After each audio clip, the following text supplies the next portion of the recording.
Assalamualaikum warahmatullahi wabarakatuh. Halo Sobat My ITS Learning, perkenalkan saya Novianti Santoso dari Departemen Statistika Bisnis Fakultas Vokasi ITS.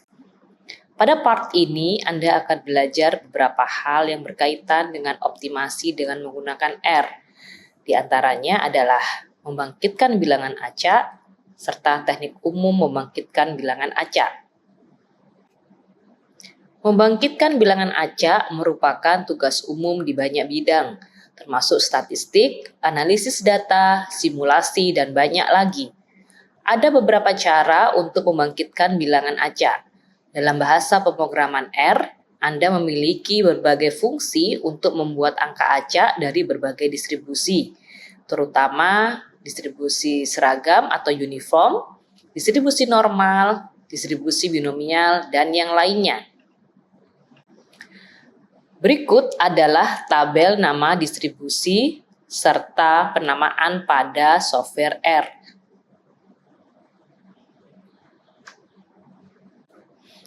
Implementasi pada R. Yang pertama, membangkitkan bilangan berdistribusi uniform 01. Kita dapat menuliskan R unif, yaitu random uniform dalam kurung 1, maka output yang keluar adalah satu angka dengan nilai antara 0 sampai 1. Jika ingin membangkitkan 4 angka berdistribusi uniform 01, kita cukup menuliskan R unif dalam kurung 4. Jika ingin membangkitkan 3 angka antara 0 sampai 100 berdistribusi uniform, maka kita bisa menuliskan R unif dalam kurung 3 dengan nilai minimum adalah 0 dan nilai maksimum adalah 100. Dan jika ingin membangkitkan 3 angka integer dari 0 sampai 101, kita dapat menuliskan floor dalam kurung R unif dalam kurung 3 dengan minimum sama dengan 0 dan maksimum sama dengan 101. Dengan cara yang lain, kita juga bisa menuliskan sampel dalam kurung 1 sampai 100, 3, replace sama dengan true. Dan jika ingin membangkitkan angka integer tanpa pengembalian, kita bisa tuliskan sampel dalam kurung 1 sampai 100, 3, replace sama dengan false. Yang berikutnya adalah jika ingin membangkitkan bilangan berdistribusi normal dengan mu sama dengan 0 dan standar deviasi atau sigma sama dengan 1, kita bisa menuliskan R norm dalam kurung 4 yang artinya random normal, membangkitkan 4 bilangan berdistribusi normal, maka output yang keluar adalah angka dengan mu sama dengan 0 dan standar deviasi sama dengan 1. Jika ingin menggunakan nilai min dan standar deviasi yang berbeda, kita bisa menuliskan R norm dalam kurung 4, min sama dengan 50 dan SD sama dengan 10. Setelah itu, jika ingin melakukan pengecekan apakah data sudah sesuai dengan distribusi normal, kita bisa menggunakan histogram. X sama dengan R norm dalam kurung 400, min sama dengan 50, SD sama dengan 10, maka his dalam kurung X atau histogram dari data X adalah sebagai berikut. Jika ingin membangkitkan sederet angka acak, kemudian membangkitkan angka acak yang sama di kemudian hari, atau langkah yang berikutnya, dengan tanpa berubah, maka kita bisa menggunakan set.sit sebelum kita melakukan random sebuah distribusi tertentu.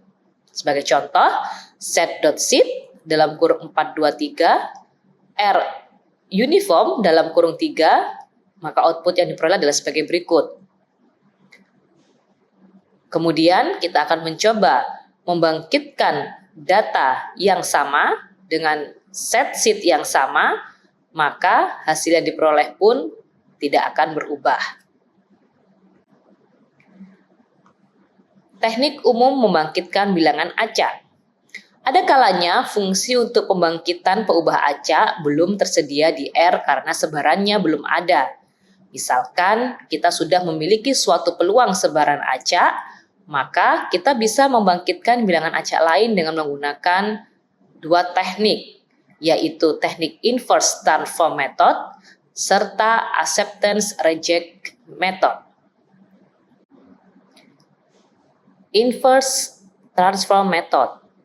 Metode inverse transform didasarkan pada transformasi integral peluang, yaitu jika peubah acak kontinu dengan cumulative density function fx, maka U sama dengan fx, yaitu berdistribusi uniform 0,1.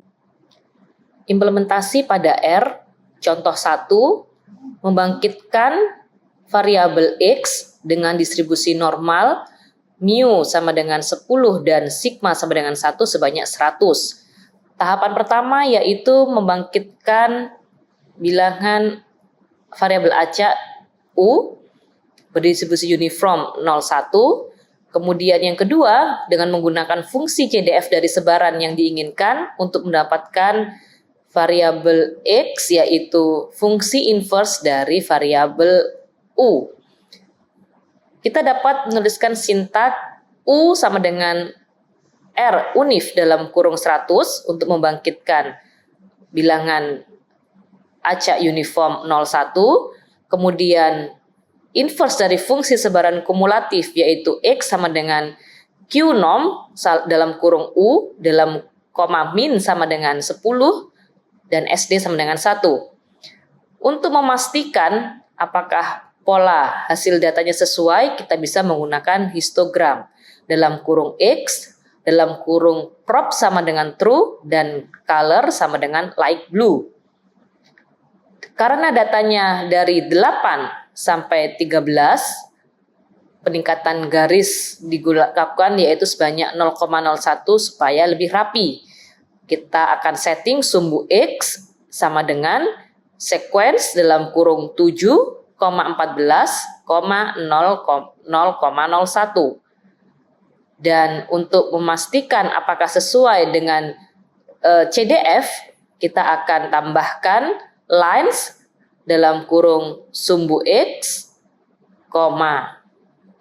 distribusi normal dalam kurung sumbu X dengan min sama dengan 10 dan standar deviasi sama dengan 1.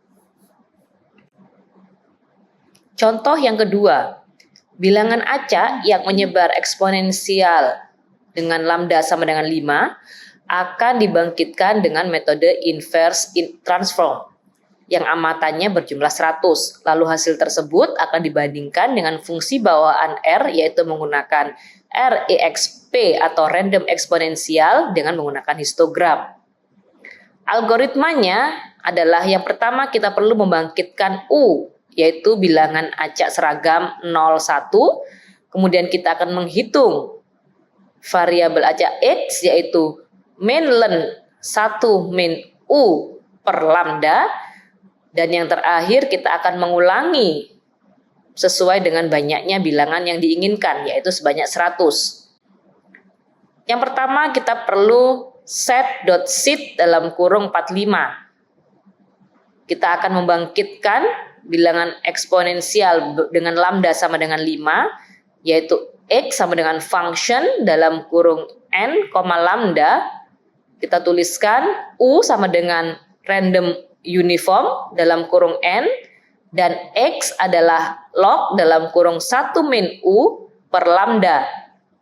Dia akan kembali atau return X di mana sebanyak 100. Kemudian yang kedua, inverse transform method Y1, yaitu eksponensial dalam kurung 100,5 yang akan kita bandingkan dengan fungsi bawaan R, yaitu Y2 sama dengan R EXP dalam kurung 100, rate sama dengan 5. Kita gunakan partisi dengan M F row atau 2 kolom, yaitu C sama dengan C dalam kurung 1,2. Histogram yang paling atau sebelah kiri yaitu YY1 dengan judul eksponensial dengan menggunakan inverse transform, sedangkan histogram yang sebelah kanan yaitu eksponensial dari fungsi random eksponensial. Output yang diperoleh adalah sebagai berikut. Kita bisa lihat bahwa kedua histogram relatif sama.